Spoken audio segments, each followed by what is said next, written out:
Graça e paz a todos, que Deus abençoe a sua vida e um feliz 2023 para cada um de vocês. Hoje estamos num EBD um pouco diferente, é um EBD online, totalmente online, e estaremos hoje com o pastor Luiz Saião, ele que é pastor da Igreja Batista Nações Unidas, lá de São Paulo, uma igreja parceira nossa, e que nos disponibilizou essas duas aulas. E o tema dessas aulas será os dons do Espírito. Elas são divididas em duas, então terá as duas exibidas hoje. É curtinho, 1h20, é engrandecedor, é um estudo abençoado e não deixe de assistir, desde já compartilha, joga aí nos grupos e que Deus abençoe a sua vida. Então vamos orar neste momento, entregando a Deus este momento de estudo bíblico e para iniciar o ano de forma abençoada, iniciar o ano estudando a palavra de Deus, né? Qual foram os propósitos que vocês colocaram em suas vidas? Eu acredito muito que tenha sido se dar tempo mais para Deus. Então vamos começar desde já a doar esse tempo para Deus. Então vamos lá, vamos estudar a palavra de Deus. Então vamos lá entregar a Deus esse momento primeiro e partir para o estudo. Amado Pai, muito obrigado, Senhor, pela tua presença em nossas vidas, Senhor. Obrigado por tudo que o Senhor tem feito e Senhor, de fazer por nós. Nos abençoa, Senhor, nos guarda, Senhor, nesta tarde. Abençoa aqueles que estão nos ouvindo e que vão aprender um pouco mais de Ti. Em nome de Jesus nós oramos. Amém. Hoje temos o tema Os Dons do Espírito Santo. Vamos tentar aprender um pouco desse assunto que mexe com a cabeça e também com a disposição de tanta gente. Vamos lá, pensando sobre os dons do Espírito Santo, um bom material teológico de um autor chamado Wayne Grudem, que tem algumas boas reflexões e a definição que ele apresenta sobre dom é bastante valiosa na nossa opinião. Ele diz o seguinte: dom espiritual é qualquer talento potencializado pelo Espírito Santo e usado no ministério da igreja. E aí você vê alguns textos do Novo Testamento que têm a ver com os chamados dons do Espírito Santo e, portanto, a compreensão de que esse talento, que é essa capacidade, qualidade que temos na nossa vida, que tem a ver com aquilo que nascemos e desenvolvemos, quando a pessoa entra na relação de sintonia com Deus depois de receber aí a nova vida, nova natureza em Cristo Jesus, agora isso é direcionado e potencializado pelo Espírito para ser usado para servir no corpo de Cristo. Então, a importância desse entendimento é ver que o dom não é uma coisa dissociado daquilo que somos e nem da nossa história. Um dom espiritual, por definição, não é uma coisa que milagrosamente cai sobre o indivíduo como se não tivesse qualquer relação com a sua personalidade, a sua capacidade e a sua trajetória. A relação entre a teologia da criação e de redenção aqui é importante. E pensando sobre essa questão, vamos aí entender um pouco mais do assunto. Olha lá, os dons espirituais no entendimento bíblico, eles são concedidos para um determinado propósito. O que é? O crescimento espiritual, a edificação, usando uma palavra bíblica, daquele que é discípulo de Jesus. E também com o objetivo final da expansão do Evangelho. A missão da igreja é anunciar as boas notícias a todo mundo, a todas as nações. Então, os dons fazem parte desse conjunto de elementos que concorrem para o benefício da missão da igreja, e algumas coisas são importantes. O Novo Testamento, especialmente o apóstolo Paulo, em 1 Coríntios, vai enfatizar que ninguém recebe todos os dons e que é muito importante a compreensão de que existem vários dons, há uma diversidade, e o objetivo dessa diversidade de dons é gerar o que é chamado de cooperação mútua na realidade da igreja. Então, pensando nisso, a finalidade dessas capacidades dirigidas por Deus na vida daqueles que são discípulos de Jesus nos leva a uma proposta de serviço. Esse serviço, essa capacidade de servir à semelhança de Jesus, se direcionam para onde? Para a ideia clara de que nós estamos servindo ao Senhor, afinal de contas, nós somos literalmente seus servos, servimos a outros nossos irmãos, outros cristãos, outras pessoas que são da mesma fé, e também servimos as pessoas descrentes, como nós vemos em Mateus 5,13, essa ideia importante que aquilo que a gente faz abençoa a vida das pessoas lá fora. E pensando sobre isso, vamos começar vendo um texto do Novo Testamento em 1 Coríntios 12, já que nós temos alguns textos que tratam do assunto, e um texto que nos dá assim a diretriz sobre como pensar sobre dons, aparece no início de 1 Coríntios 12. Lembra a carta de Paulo aos cristãos de Corinto que estavam enfrentando uma confusão, uma dificuldade na sua caminhada aí confusa diante do desafio ministerial. O que a gente vê? Paulo diz: irmãos, quanto aos dons espirituais, não quero que vocês sejam ignorantes. Há diferentes tipos de dons, mas o Espírito é o mesmo. Há diferentes tipos de ministérios, mas o Senhor é o mesmo. Há diferentes formas de atuação, mas é o mesmo Deus quem efetua tudo em todos. Então, observe claramente a ênfase de que nós temos a proposta de uma unidade da igreja que tem o mesmo Espírito, o mesmo Senhor e o mesmo Deus que efetua tudo, que age em todos e que deve ser compreendido que há diversidade de dons e ministérios. Prosseguindo, a gente vai observar que Paulo, na continuação da discussão do tema ligado a esses pneumaticóis, esses dons espirituais, ele vai dizer que a igreja, que não é vista como um local de reunião, não é vista como uma mera instituição, não é vista como uma espécie de encontro de amigos para objetivos outros, ela é o corpo de Cristo. Esse corpo tem diferentes membros que devem estar trabalhando harmoniosamente e que têm um objetivo comum. Isso é importante, porque às vezes a igreja pode ser desvirtuada para outro propósito e não tem a relação de caminhada que o texto bíblico apresenta. E assim, os membros da igreja, com esses diversos dons, devem trabalhar em harmonia para o benefício de todos. Os dons, portanto, são como que ferramentas à disposição dos diversos ministérios da igreja. Então, é muito significativo, importante entender sobre isso. Sabe por quê? Porque na fé, a gente não é alguém que só estuda e entende realidades doutrinárias e teológicas. A gente não é uma pessoa que simplesmente tem o coração e as emoções assim atingidas e nós somos internamente abençoados pelo que o Evangelho nos apresenta, mas nós também temos a nossa vida dedicada ao serviço para beneficiar tudo aquilo que envolve aqueles que devem ser aí atingidos pelo crescimento do reino de Deus. Então é a comunidade do serviço à igreja. E algumas coisas muito importantes merecem destaque. Como é que a gente compreende isso? Vamos lá. O que é, de fato, um dom espiritual e qual é o seu objetivo? Vamos ver algumas coisas, vamos ver que não podem ser esquecidas de jeito nenhum. Como a gente mencionou, recordando para não ser esquecido, é a capacidade especial concedida pelo Espírito Santo de realizar algum ministério, fundamentada naquilo que envolve o nosso talento.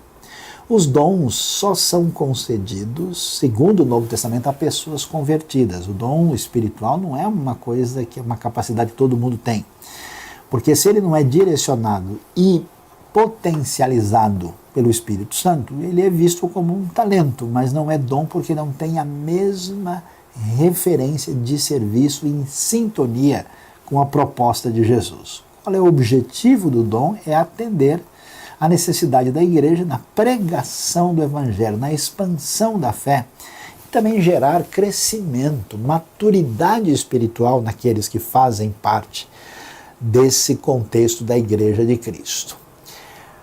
Diferentes dons são importantes, por quê? Porque atendem a diferentes necessidades. Isso é muito valioso, porque uma igreja sem saúde espiritual pode correr o risco de ter só alguns tipos de dons. Ela pode até ter um congestionamento de um tipo de dom e ausência de outros. É como alguém que se alimenta de maneira deficiente, tem muito de um nutriente e falta o outro. Então é muito importante essa diversidade e nós não temos poder e domínio sobre isso. Ninguém pode ter o dom que deseja quando essa pessoa não tem esse dom. Eu pego o meu caso, eu nunca fui bom de desenhar nada. Eu só desenho um circo se eu cair de joelhos na praia, né? Eu também não sei cantar direito. No meu caso, quem canta, os outros espanta. Então é melhor mudar o assunto e focar a atenção no seu dom. E o Espírito distribui como quer. Nós não temos o poder e o domínio. Isso é importante porque às vezes a gente acha que a gente tem que ter aquele dom que a outra pessoa tem porque a gente entende que esse dom é mais importante que os outros. Não é assim. Os dons não têm o objetivo de gerar disputas nessa nossa sociedade, né, tão voltada para essa questão das pessoas terem a primazia e ganharem o holofote. A gente pode perder o caminho. A ideia é gerar mútua cooperação. E segundo os ensinos de Paulo, em uma igreja nenhum dos dons ou nenhuma pessoa é mais importante do que a outra. Isso quer dizer que cada dom tem o seu papel, a sua necessidade, o seu valor, e ninguém deve se achar superior a ninguém, nem outra pessoa, e ninguém pode também se desprezar porque tem um dom que por acaso a pessoa acha menos importante. Paulo vai nos informar que esses dons visam um fim proveitoso, quer dizer, esse dom não cai num vazio, não é uma coisa que existe para a pessoa achar legal, porque ele se emocionou, ou porque ele achou que fica bonito, ou de alguma maneira isso dá algum prestígio. Não, tem um objetivo de trazer proveito dentro do reino. E nós precisamos valorizar essa diversidade de dons, porque nós precisamos de pessoas diferentes que façam coisas diferentes dentro do reino de Deus para que a bênção seja completa e Deus seja celebrado na diversidade de capacidades humanas dedicadas à sua honra e à sua glória. E todo mundo precisa estar ligado a Cristo e à igreja, com o objetivo comum de pregar o Evangelho e servir a Deus e ao próximo. É um problema muito sério que hoje em dia talvez seja mais significativo no nosso ambiente do chamado mundo livre, ocidental, quando as pessoas se sentem numa condição de não precisarem de ninguém e elas abrem mão de um relacionamento com outros cristãos.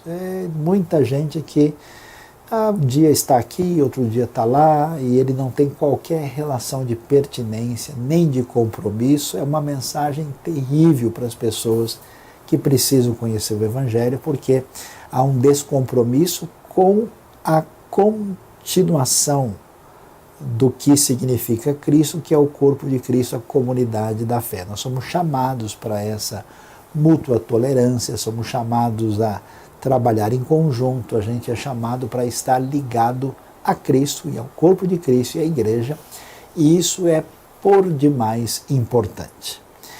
Prosseguindo, a gente vai observar mais algumas coisas significativas que o Novo Testamento nos ensina a respeito dos dons do Espírito Santo. O Espírito é visto lá em Atos 2 como o dom por excelência. Vocês receberão o dom do Espírito Santo. Quer dizer que a grande dádiva para a igreja que deve executar a missão é o próprio Espírito. E por meio do Espírito, ou com o Espírito, é que os demais dons chamados do Espírito vão ser concedidos à igreja. E o Novo Testamento apresenta algumas listas, e eu convido você depois a olhar, a ler com atenção, você que está acompanhando o nosso estudo e quer ver, dá uma olhada lá. Os textos que você deve ler estão ali. Romanos 12, versos 6 a 8, onde tem uma lista de dons. 1 Coríntios 7, 7 tem uma referência a um tipo de dom específico. 1 Coríntios 12, 8, 10, até 10, e depois o verso 28. Efésios 4, 11, aparece uma lista de 5 dons lá, e 1 Pedro 4, 11. Nós temos essas listas que respondem principalmente a perguntas específicas dessas igrejas neotestamentárias. E é importante também a gente observar que esses dons que nós vemos são divididos e devem ser em categorias distintas, que vai servir de base para o nosso estudo. Então vamos continuar entendendo um pouco mais desse assunto tão importante. Vamos ver aí o que a gente pode chamar de distinção entre dons. Há várias maneiras para a gente poder dividir os dons. Podemos falar, por exemplo, que tem dons de palavra, tem dons que envolvem elementos que têm a ver com a mente ou com a visão, tem dons que envolvem a ação, o agir prático, mas eu gostaria de estabelecer uma distinção entre dois grupos por causa daquilo que confunde a nossa cabeça, porque você lê na lista dos dons, por exemplo, em 1 Coríntios 12, lá no verso 28, fala de dons de administração. Aí daqui a pouco, você está lendo em 1 Coríntios 12 ainda, mesmo capítulo, fala de dom de profetizar, de falar em línguas. Aí você fala, puxa, administração parece uma coisa, falar em línguas parece outra. Dons de cura, que são dons milagrosos, aparece junto com dons de governo, de socorro. Como é que funciona isso? Então tudo indica que nós temos o que a gente pode chamar de dons ministeriais. Que dons seriam esses ministeriais? Que são dons ligados aos nossos talentos naturais. Isso significa que o Espírito de Deus age em nossa vida e trabalha em cima de um talento que nós podemos chamar de natural. Por exemplo, uma pessoa tem uma facilidade para ensinar. Essa pessoa convertida, sob a ação e orientação do Espírito, vai desenvolver isso. Você vai ver na vida do apóstolo Paulo, por exemplo, como é que certas capacidades têm a ver com a sua própria trajetória, sua história. Quando você pensa em dom de administração, ou num dom como exortação, que equivale a aconselhamento, você consegue estabelecer uma ponte entre o talento natural. Por isso que existem hoje o que a gente chama de teste de dons, para a pessoa ver se a sua personalidade se encaixa mais, por exemplo, com administração, ou com ensino, ou com expressão de generosidade, ou com aconselhamento. Isso é compreensível. Mas existem outros dons de operação de milagres. Com que tipo de elemento natural nós podemos contar para a operação de milagres? Dificilmente dá para a gente relacionar isso com aquilo que tem a ver com os nossos talentos. Por isso esses dons que são milagrosos, ou como preferem alguns, miraculosos, é adequado chamá-los de dons manifestacionais. Por quê? Porque 1 Coríntios 12, 7, quando está descrevendo dons desse perfil, fala que a manifestação do Espírito é dada a cada um. E aí nós vamos perceber que esses dons têm um perfil um pouco diferente dos dons ministeriais. Por exemplo, quem administra, aconselha, ensina, parece ter à disposição a possibilidade de fazer isso o tempo todo, de modo permanente. Mas quem opera milagres ou cura, ou que fala uma língua pelo poder do Espírito, nem sempre vai poder fazer isso por sua decisão, porque isso é uma manifestação do poder do Espírito. Entendendo isso, nós vamos então descobrir que temos esses diversos dons ministeriais e, entendendo bem, esses dons estão fundamentados em nossas capacidades. Devemos compreender que o dom espiritual é o redirecionamento do espírito à capacidade dada por Deus. Alguém tem esse dom, esse talento, digamos assim, e agora usado pelo espírito na nova vida. Isso tem um redirecionamento vetorial para que esse dom sirva à comunidade, a Deus, de maneira diferenciada. E, portanto, como mencionamos, vale muito a pena fazer um teste de dons. Mesmo que um teste revele, e se você for fazer isso, eu aconselhamos que você faça, você vai ver que vão surgir dons variáveis. Quase todo mundo que eu conheço que fez um teste de dons se encaixa em, pelo menos, na média, 3 dons diferentes. E a pergunta que a gente faz é: qual é o dom que eu vou escolher? Já que eu fiz o teste, uma lista grande, e me deu ali a possibilidade maior de 2 ou 3 dons, porque você se encaixou numa categoria mais específica. Há pessoas que são mais relacionais, têm esse perfil mais pessoal, tem gente que é mais, vamos dizer, racional, mais crítico. Uma pessoa que tem dom de discernimento, por exemplo, não é a mesma que tem o dom de aconselhamento, né?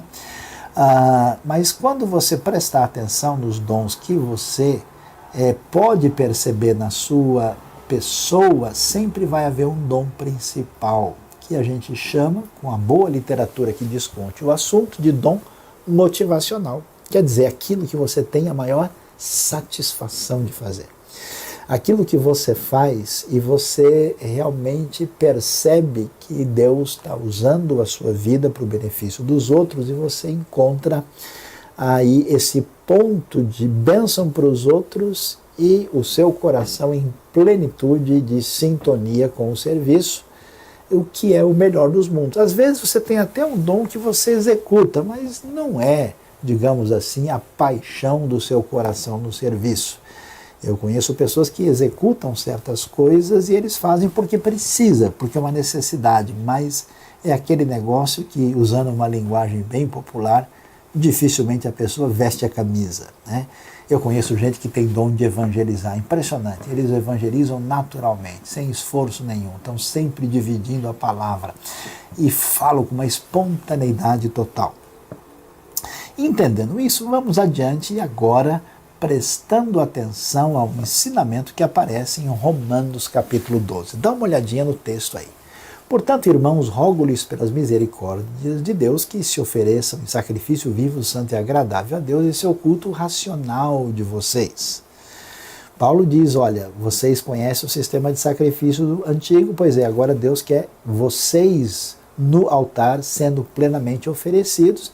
Esse é o culto verdadeiro, genuíno, que é o sentido da palavra racional aqui. Não se amoldem ao padrão deste mundo, mas transforme-se pela renovação da sua mente, quer dizer, não sigam o caminho do mundo sem Deus, moldem a cabeça na direção certa, para que sejam capazes, né, que isso envolve a transformação da renovação, né, pela renovação da mente, né, para você ser capaz de experimentar e comprovar aquilo que a gente sabe, só precisa experimentar, que a vontade de Deus é boa, agradável e perfeita. No serviço a Deus, nós entendemos e descobrimos isso na prática.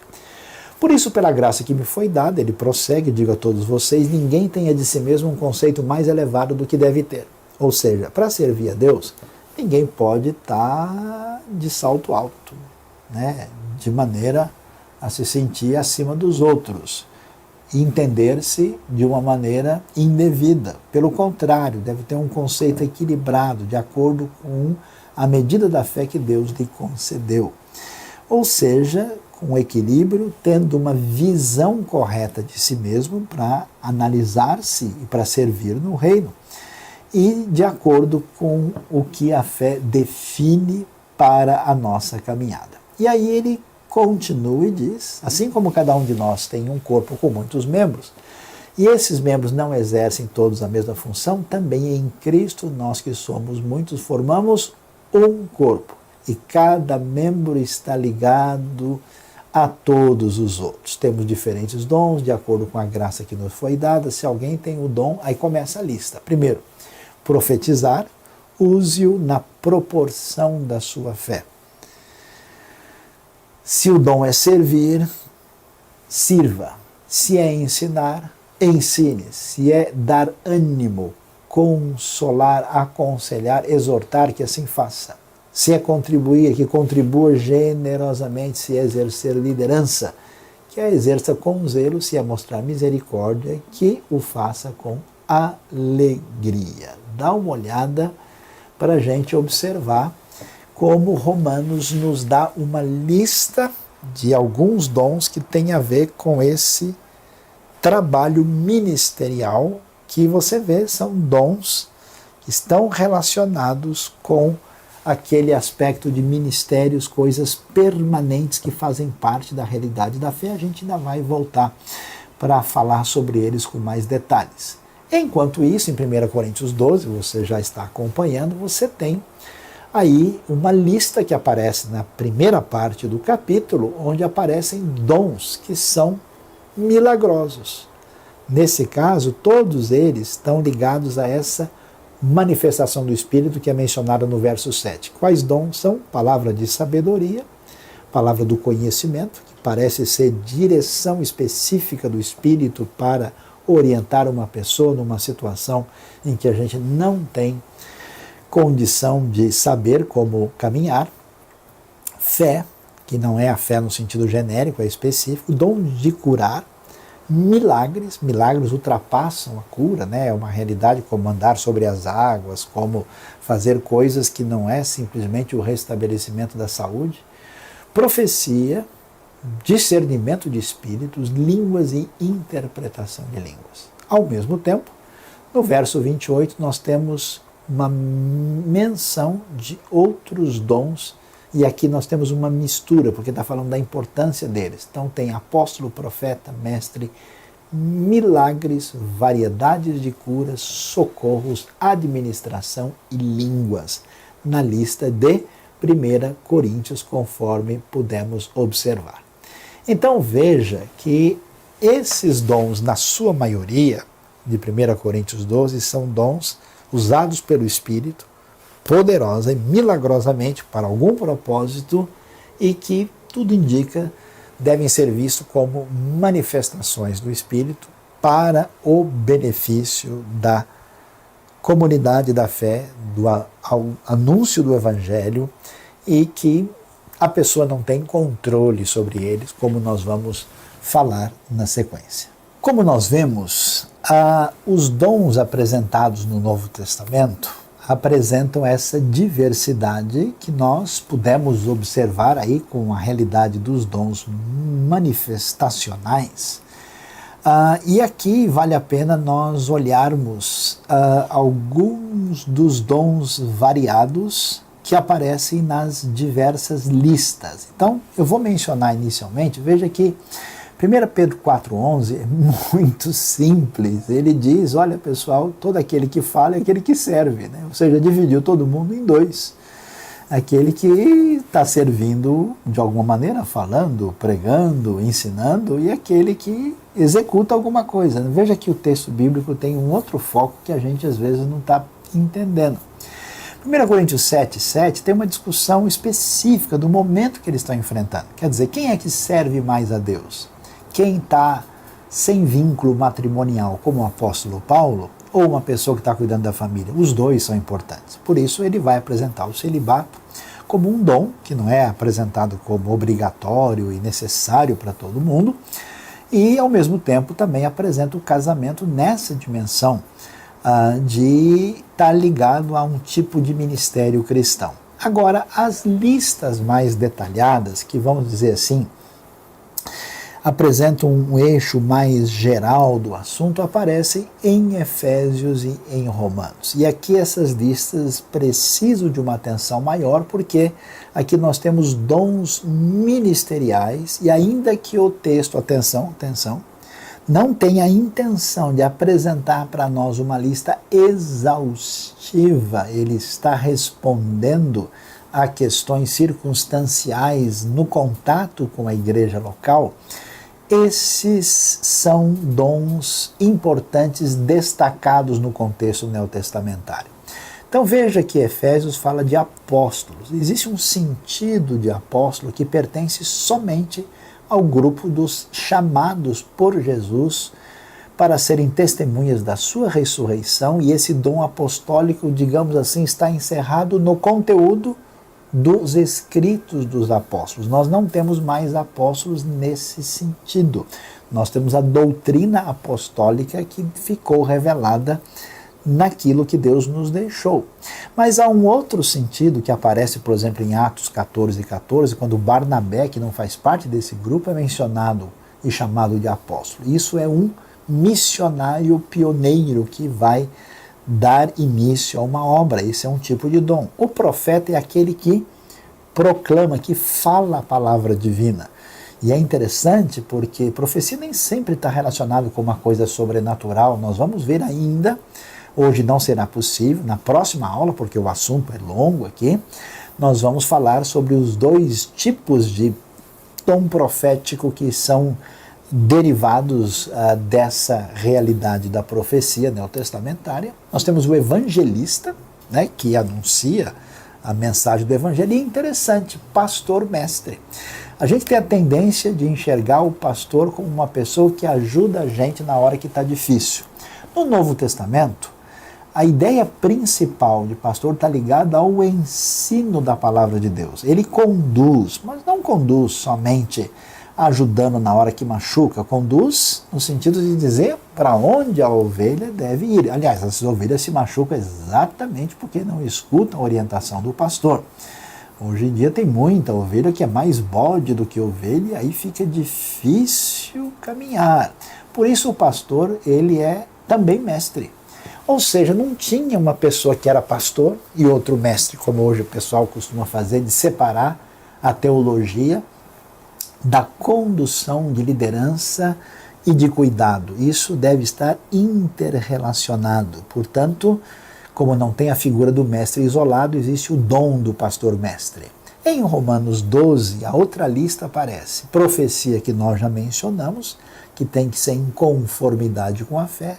Serviço, que deve se desdobrar nos diversos elementos ligados à diaconia, que tinha a ver com essa disposição de abençoar o outro por aquilo que eu faço. O ensino, que está ligado ao procedimento do pastor-mestre, mas não só exclusivamente dele, tem pessoas que podem caminhar ajudando o ensino. O encorajamento, que é a mesma palavra que envolve aquilo que a gente chama de admoestação, que a gente chama de capacidade de aconselhar ou de exortação. Quer dizer, é o direcionamento, é essa capacidade de aconselhar, às vezes consolando, às vezes dando aquela encorajada necessária.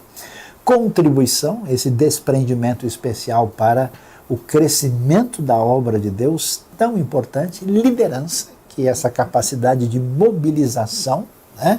E, finalmente, uma das coisas mais especiais diante das pessoas que sofrem dificuldade, a manifestação do ministério de misericórdia.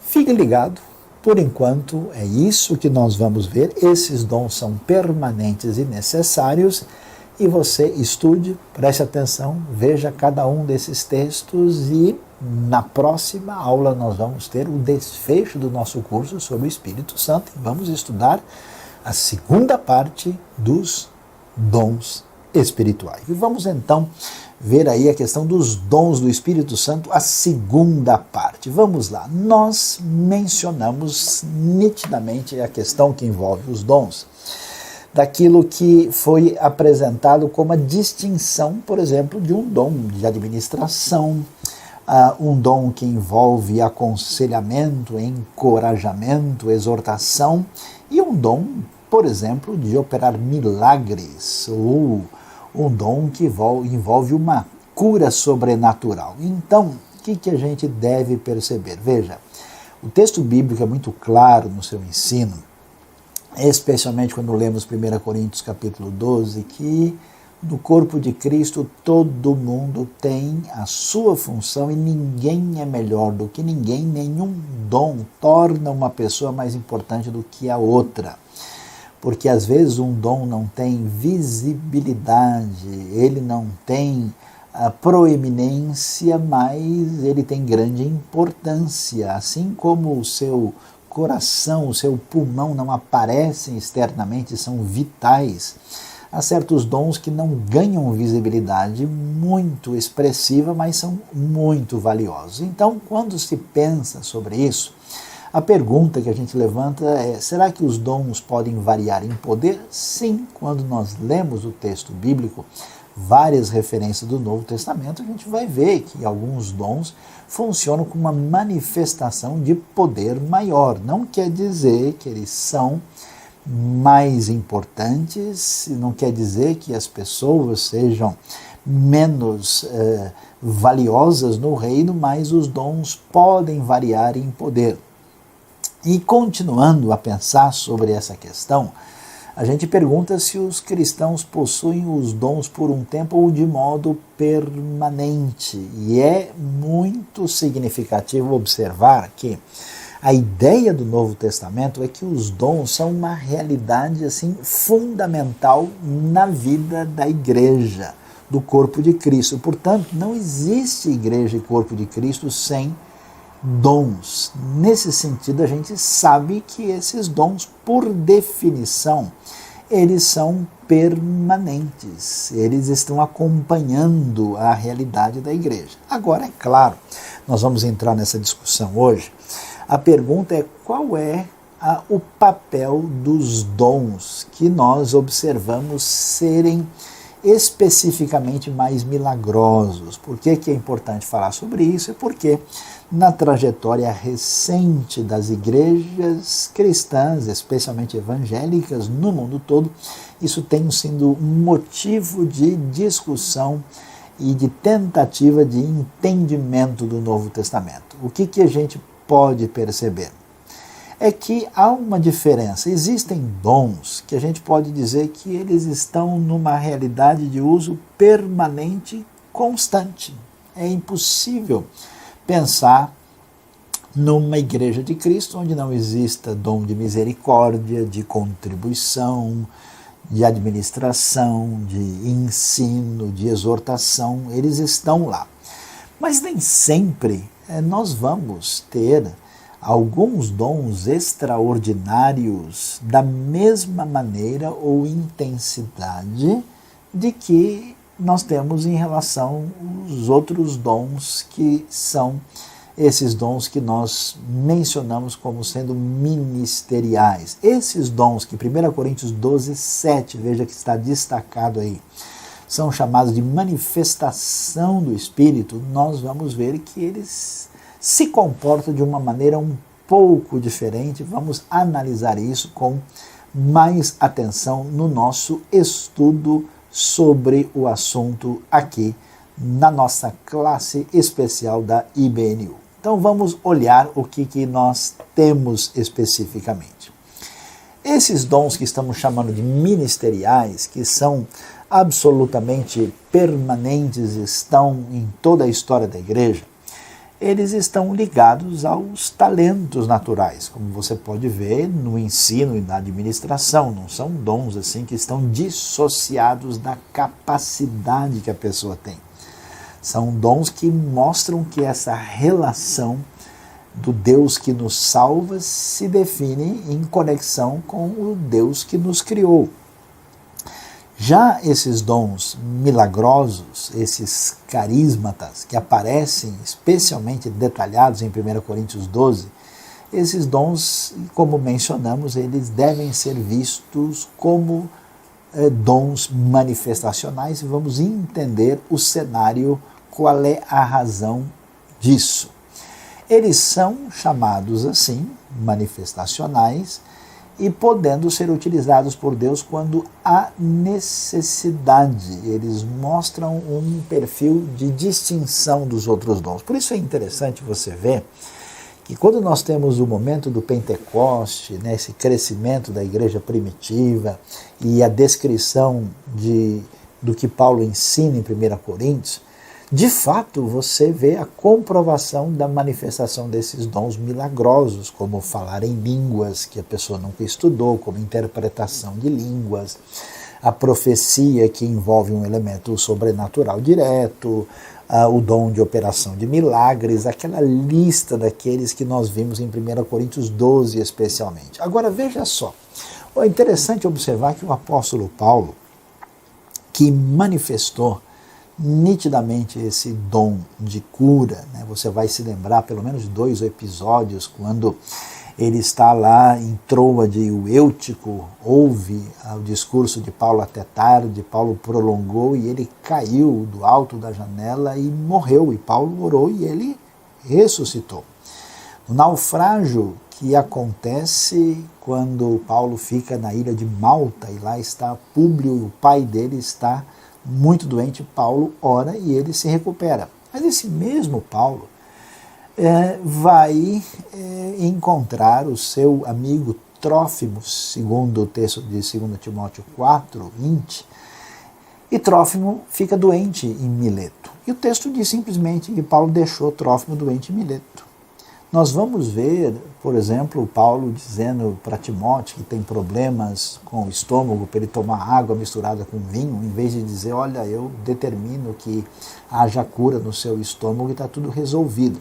Então você vê que na própria igreja primitiva, nós não temos a expressão da realidade de dons sobrenaturais em todo e qualquer momento que a gente imagina que eles poderiam ocorrer.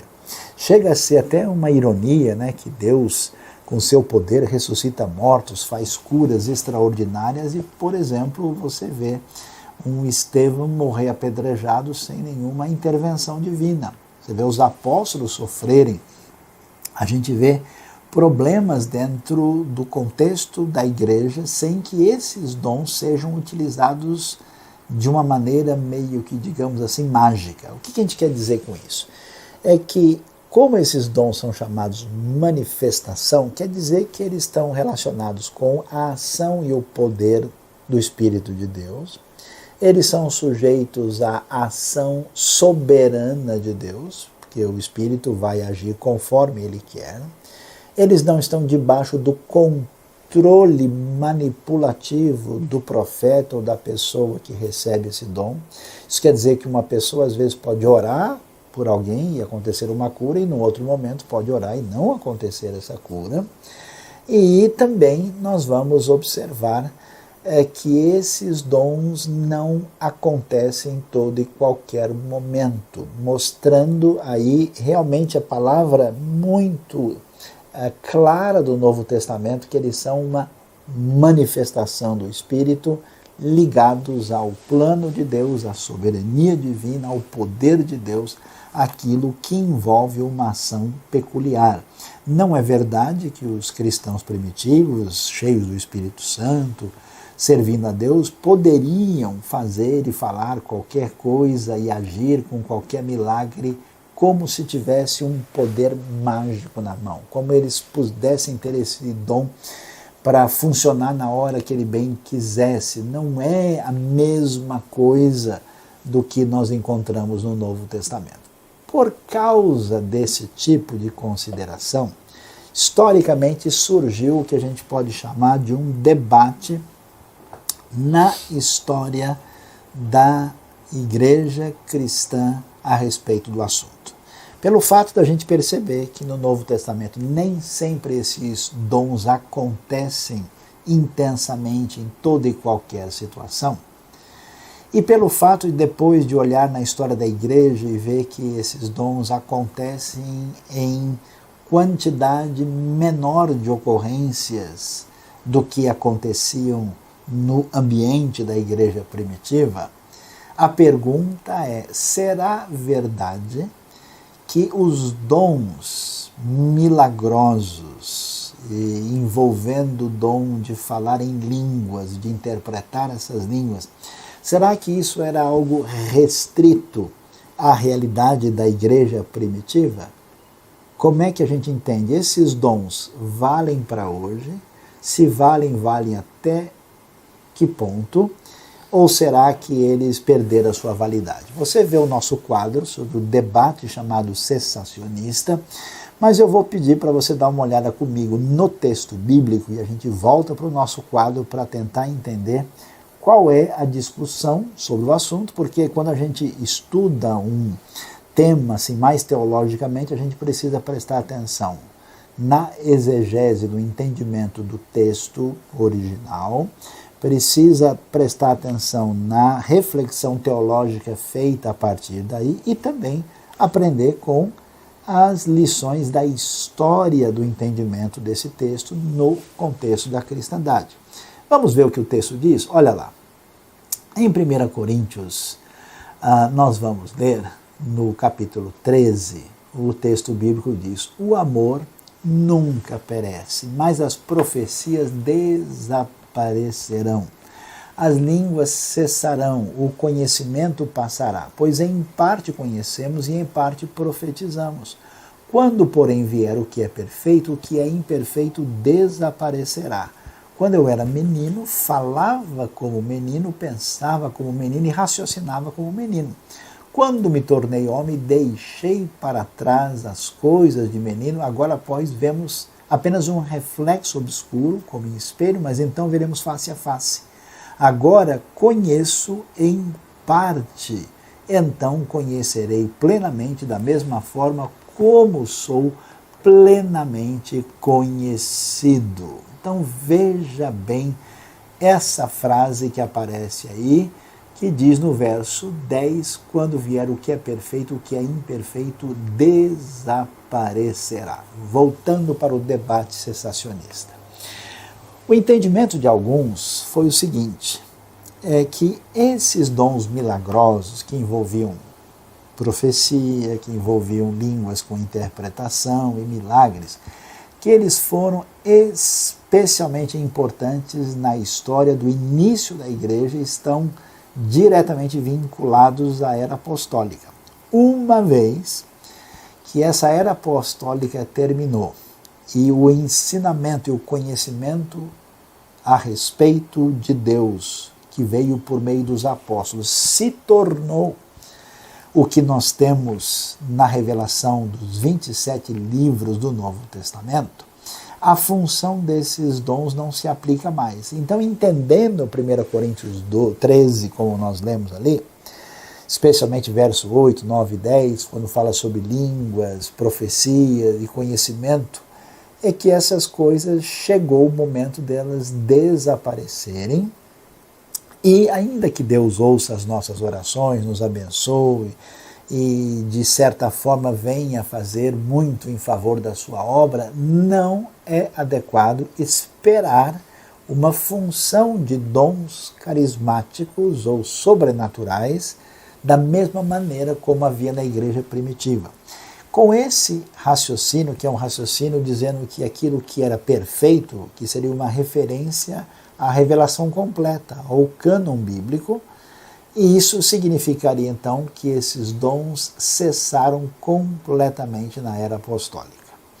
Ainda que essa posição tenha lá os seus defensores, e muitas igrejas históricas entendam isso assim, é muito improvável que o apóstolo Paulo, escrevendo 1 Coríntios 13, tinha a intenção de dizer isso quando ele fala a respeito do assunto ali, como nós lemos do verso 8 em diante. Paulo não está pensando na ideia de cânon.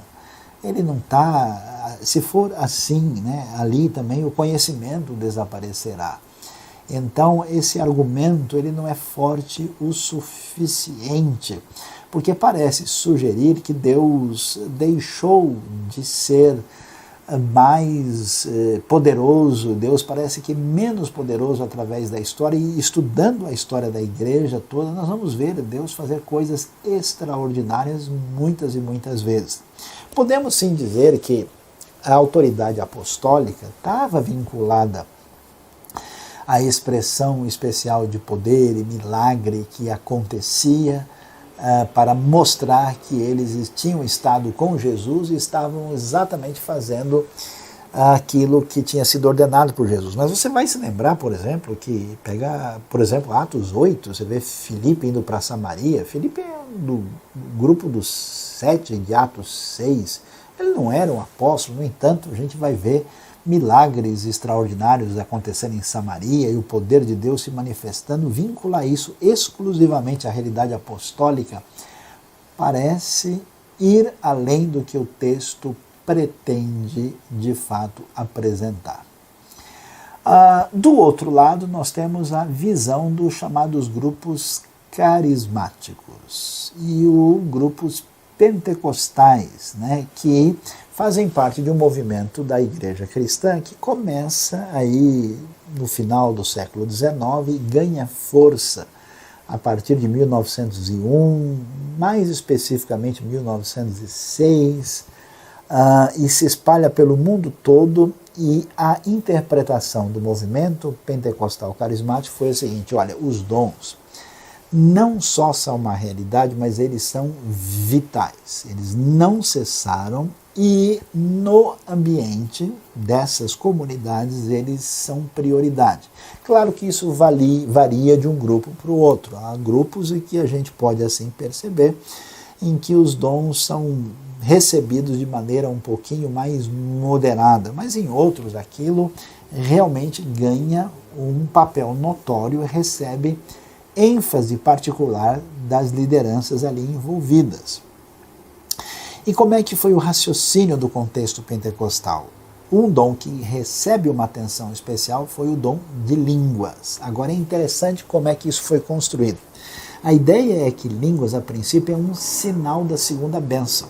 É um sinal do que é chamado batismo do Espírito Santo e que a pessoa precisa dessa experiência para poder ser um cristão completo e amadurecido. Nós vimos no nosso estudo que é difícil definir isso como prioridade nas cartas de Paulo e no Novo Testamento.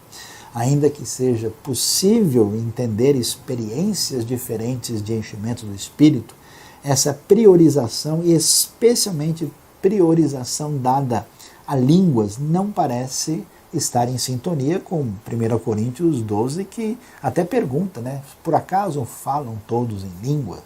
Mostrando que as línguas não, apesar de ser um dom assim muito expressivo, externo, né, manifesto, não era um dom que edificava toda a comunidade. E Paulo até repreende os coríntios porque ele diz: é melhor falar 5 palavras na igreja, no meio da comunidade, do que falar 10 mil que ninguém entende. Mas as igrejas de perfil chamado pentecostal, carismática ou renovadas, elas passaram a priorizar, a valorizar isso e entender que mesmo depois da experiência a pessoa poderia manter ou não um dom de línguas. Mas a questão fundamental é que essas igrejas entenderam que esses dons são realmente prioridade e devem ser enfatizados na vida da igreja. Por um lado, é importante recuperar o valor dessa fé extraordinária e dos aspectos sobrenaturais que envolvem a fé cristã. Mas o outro lado complicado que surge é quando a gente, às vezes, define uma expectativa maior do que o Novo Testamento sugere. E aí algumas pessoas podem cair no engano de acreditar que certas experiências que não são exatamente autênticas entrem como referência de expressão de dom espiritual. Até mesmo os meus queridos irmãos, amigos que eu tenho, pentecostais e de igrejas desse perfil, às vezes dizem: olha, pastor Saião, o que eu vi em tal lugar não foi uma profecia, foi uma profetada. E aí eles entendem muito bem o que significa isso.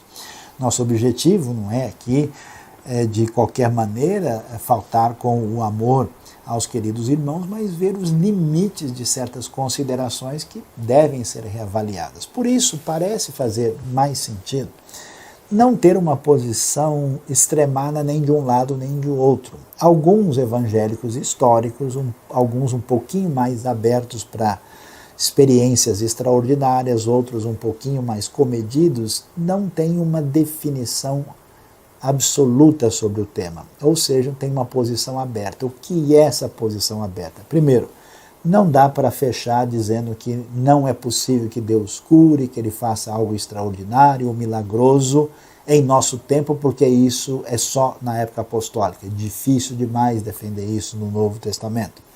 Segundo, a gente também tem que tomar um cuidado de não manipular as coisas e sugerir que um negócio sobrenatural, na verdade, é muito mais fácil de entender de uma outra forma e tomar um cuidado com aquilo que parece extraordinário, mas não é. Terceiro é que esses dons podemos crer, podemos orar e pedir que Deus nos dirija, mas devemos entender que eles, em primeiro lugar, não são a garantia de uma vida espiritual amadurecida. Veja que os coríntios tinham manifestação de línguas, de profecias, no entanto, eles estavam numa carnalidade total. Então, a manifestação desses dons não significa que a pessoa está amadurecida e nem que ela cresceu em santidade e nem numa vida adequada de corpo. Terceiro, a gente não pode deixar de lado a importância da centralidade da palavra e da glória de Deus e da missão para colocar outras coisas no lugar central. Esses dons podem se manifestar, Deus pode fazer coisas extraordinárias. Eu mesmo tive várias experiências na minha vida que eu fiquei surpreso. Às vezes eu achei que ia acontecer um negócio espetacular e Deus resolveu responder: não, aguarde, espere. E às vezes eu fiz uma oração muito simples e no dia seguinte a pessoa me liga chorando: olha, aconteceu um milagre inexplicável aqui. Então nós devemos estar abertos para a manifestação do poder de Deus. Não podemos negar a realidade dos dons, não podemos imaginar que se alguém falou em línguas ou fez alguma coisa parecida, que essa pessoa está num nível de espiritualidade superior e que ela é capaz de fazer certas coisas agora de maneira diferenciada. Também não podemos entrar numa proposta mística onde os dons acabam tendo um papel que o Novo Testamento não ensina. Entendendo isso, a gente prossegue e vai adiante. E é interessante ver a questão que envolve a profecia do Novo Testamento. Por que é importante? Porque a profecia está ali meio que relacionada com o dom de línguas. Lembra que as línguas com interpretação, elas eram equivalentes à profecia.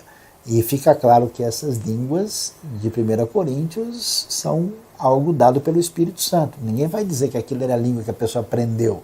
Ele estudou e começou a falar. Isso é muito forçado em relação ao texto. Pode ser uma língua estática, em êxtase, que não seja um idioma em que a pessoa, motivada pelo Espírito, comece a glorificar a Deus, ou poderia até mesmo ser uma língua que de fato é uma manifestação milagrosa trazida pelo Espírito de Deus. Pensando em profecia, tem a ver com o quê? Uma revelação da parte de Deus que atinge aí a pessoa usada, e revelação aqui, entenda, nem sempre significa a palavra definitiva equivalente à Bíblia. A profecia ocorre quando uma revelação proveniente de Deus é relatada com as palavras que o próprio profeta apresenta. E pensando sobre isso, vamos ver porque no Novo Testamento o dom de profecia recebe uma atenção especial e deve ser considerado aqui. A gente vai ver, e deve ficar bem claro para nós, que num certo sentido, antes de entendermos aí a tela que nós estamos agora vendo, que profecia no sentido de revelação canônica está completamente fechado. Ninguém pode dizer: ó, Deus me falou que está faltando o último livro da Bíblia, acabei de receber aqui, vou colocar aí depois de Apocalipse. Né? Aí a coisa se complica. Né? Não temos autoridade, isso se fecha assim com os apóstolos, E não dá para receber da parte de Deus o que a gente chama de revelação doutrinária, teológica, que nos oriente novamente a respeito de questões definidas na revelação bíblica. Mas nós temos duas ideias nítidas, onde profecia no Novo Testamento está relacionado com a proclamação da palavra. Parece ser esse o sentido, por exemplo, de Romanos capítulo 12. Né? Entendendo bem isso, nós vamos ver que, nesse sentido, a profecia é a proclamação da palavra.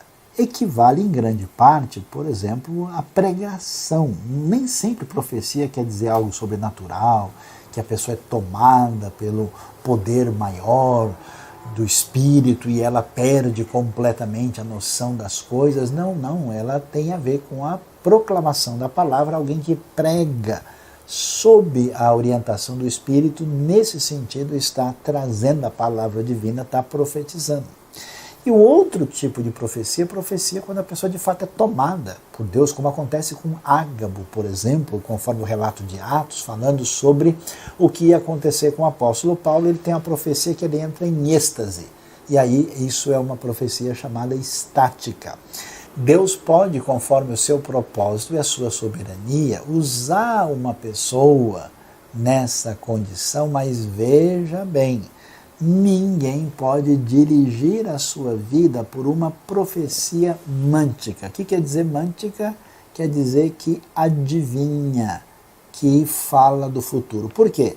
Porque tem gente que não tem amadurecimento na vida cristã, que não dirige a sua vida pelos princípios bíblicos e tudo ele quer uma revelação sobrenatural. Ele quer saber em qual supermercado ele vai comprar tal coisa. Então ele precisa esperar um sinal de Deus para ver se ele vai lá.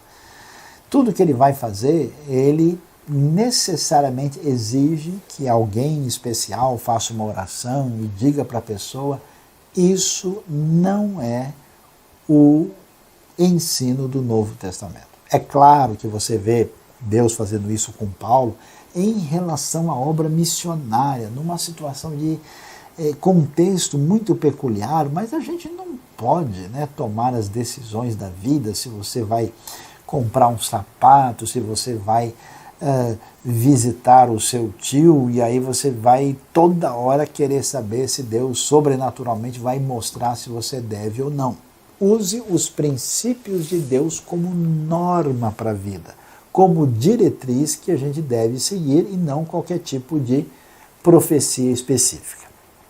Falando da profecia, é importante fazer uma distinção entre, já que profecia pode ser a palavra divina, profecia é diferente de ensino. Veja lá, o ensino envolve a capacidade de explicar as Escrituras e aplicá-las à vida das pessoas. O ensino, portanto, ele apela para a nossa compreensão, ele volta-se para o nosso entendimento. A gente fala, agora entendi. Quer dizer, então, que o pecado significa errar o alvo.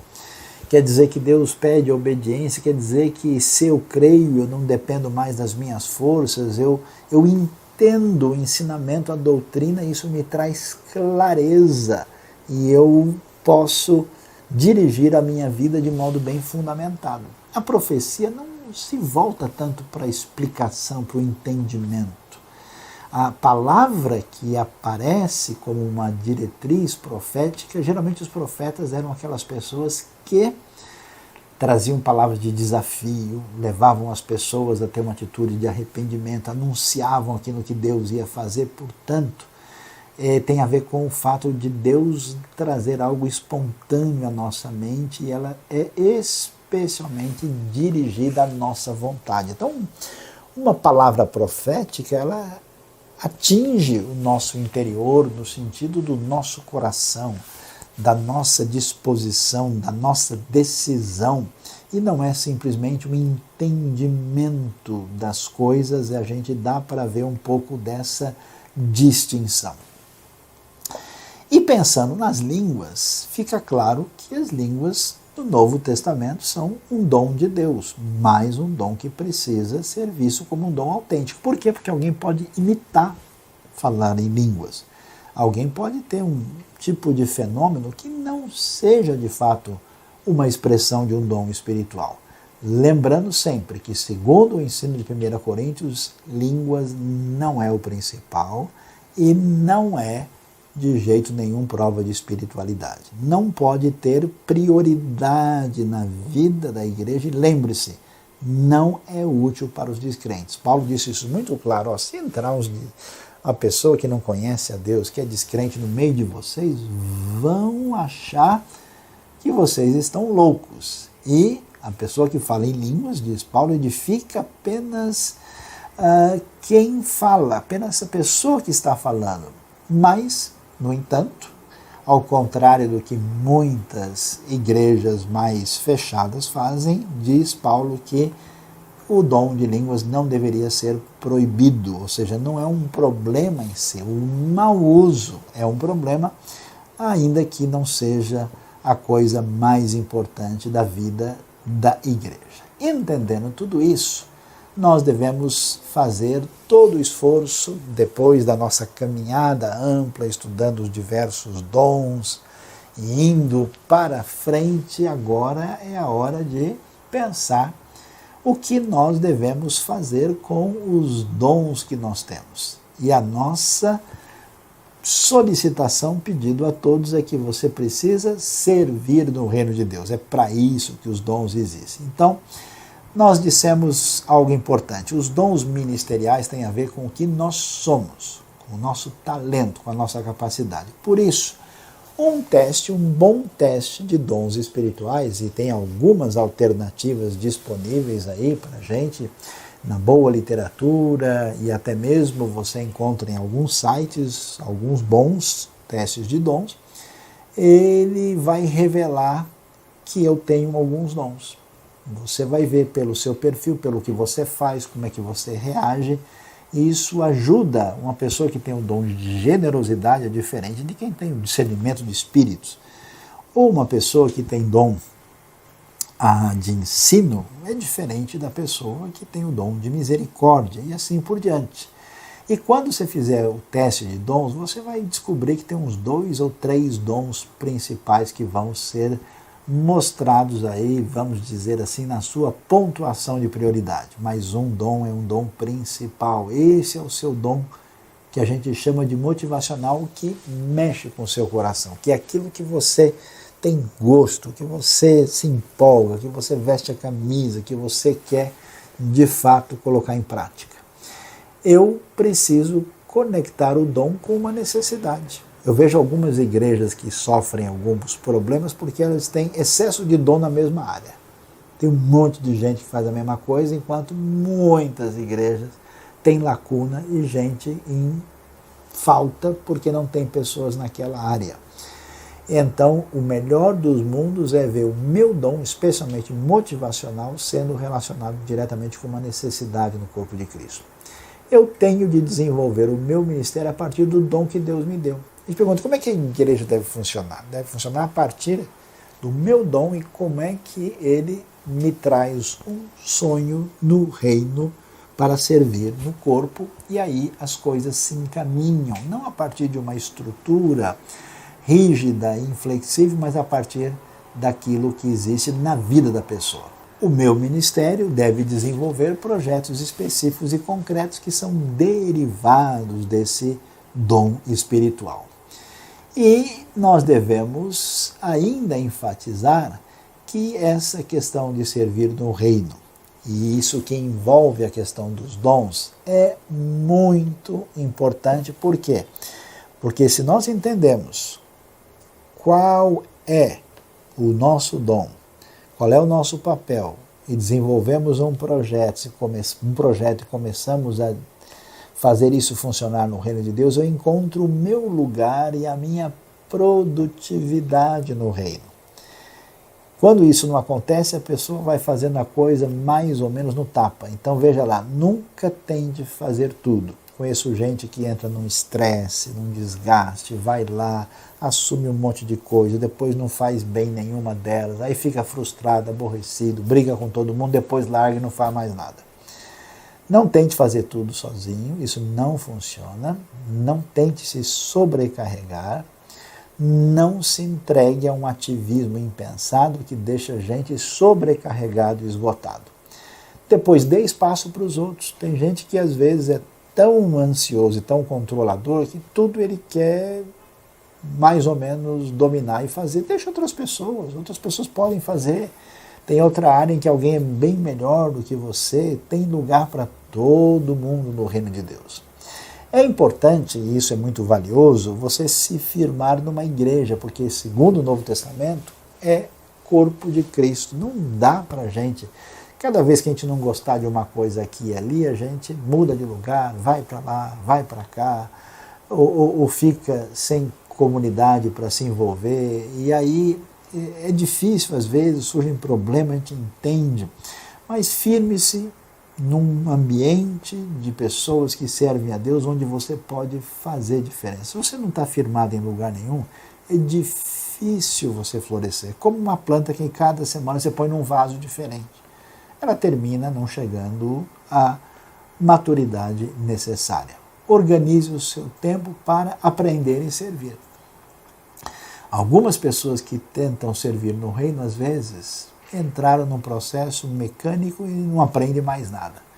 Tem que sempre estar estudando, aprendendo, vendo novas maneiras de como encaminhar aquilo que Deus deu a você e também servir. Tem gente que só aprende o tempo todo, nunca faz nada, faz 200 cursos e nunca serve. E tem gente que quer fazer tudo de qualquer jeito e nunca aprende e nunca muda nada. Equilíbrio, meus queridos. Concentre-se no seu dom. Não adianta você insistir numa coisa que não é a sua cara. Vá naquilo que você tem da parte de Deus e que Deus o abençoe. E assim torne-se muito produtivo. A Bíblia tem essa questão, funciona pela graça, pelo amor de Deus, mas tem semente que produz 30, 60 e 100. E se você se submete à sabedoria divina, você vai longe. Essa é a minha oração. Servir e ser grato resumem o uso dos dons. Por que eu sirvo? Porque eu tenho alegria, gratidão pelo que Deus fez por mim e através desse serviço eu serei um canal de bênção. E não se esqueça, nosso foco lembra o que Jesus disse? Amar a Deus e ao próximo. Portanto, o objetivo prático da nossa vida é servir a Deus e aos irmãos. E, para terminar, para fechar o nosso momento de aprendizado nesses meses de março e abril, 1 João 4,20 diz que se alguém afirma, eu amo a Deus, mas odiar seu irmão é mentiroso, pois quem não ama seu irmão, a quem vê não pode amar a Deus a quem não vê.